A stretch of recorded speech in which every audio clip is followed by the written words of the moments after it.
Hello again, everybody. I'm Evan Massoud. Welcome to the Fred TV Sports Report.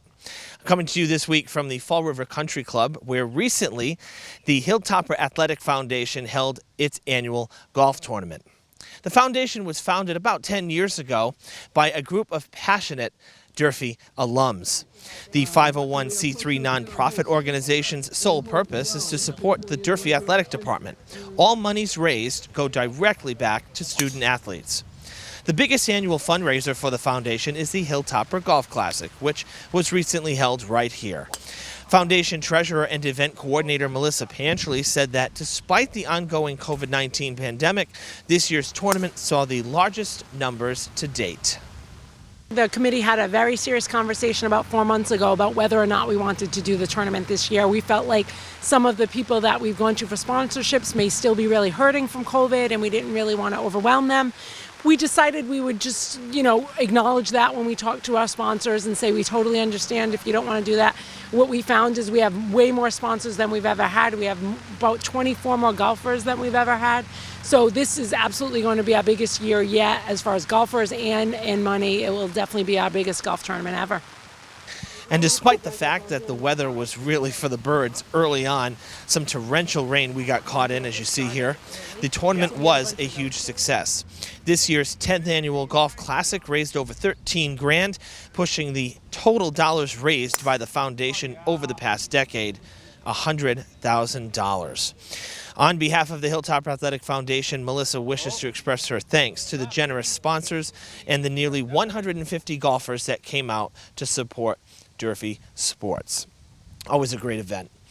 Now, from swim lanes to baseball batting practice to soccer goals, the foundation has helped the Durfee Athletic Department in so many ways over the past 10 years. But one of the things that's still needed is an upgrade to the outdoor facilities themselves. This past school year, the Luke Urban Fieldhouse was fully renovated as part of the new Durfee construction. And now, with the stadium and practice turfs nearing the end of their usable life and the baseball and softball fields in serious need of attention, this would be the last piece of the puzzle. The baseball field is notorious for flooding in left field, something Athletic Director Brad Buston knows all too well from his years of coaching varsity ball.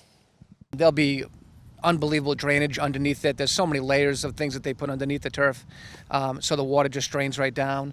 And with the school project, they've already put in drainage along Langley Street, so everything should be draining pretty well after they do build it up. I always thought we had very good facilities here at Durfee compared to some of the other schools that we go to and the other schools that we see. But what they're going to do to this is just going to make it even better. And if you're an athlete, I can't see why you wouldn't want to come to Durfee High School to play and with these facilities that we're going to have.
Now, that video you just saw, we assisted the school administration with. So as you saw the present-day drone footage versus the proposal renderings, it's quite impressive what is being proposed for Durfee's D1 athletic complex. Now, this is going to be ongoing, of course, throughout the next school year, so be sure to stay with us here on Fred TV as we'll continue to update you on this during our live stream coverage of high school sports next season beginning in September. So be sure to like and follow us on Facebook at Fred TV Sports so you don't miss a beat. And subscribe to our YouTube channel under the same name for access to our on-demand archives.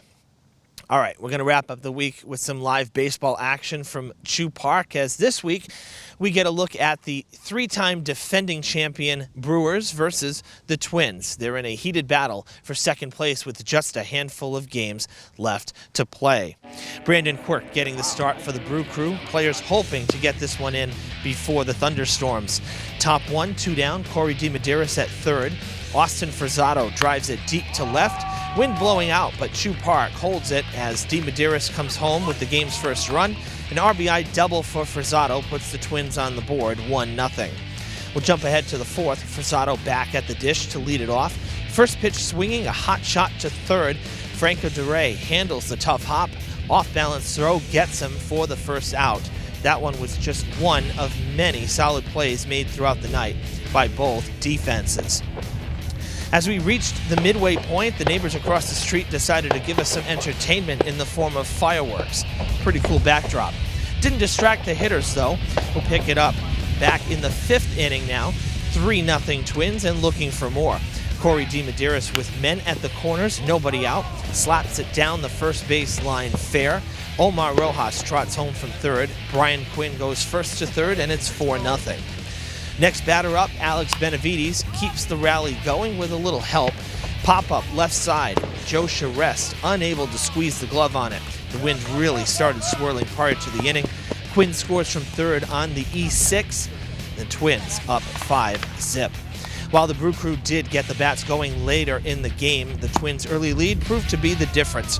They win their eighth, 8-5.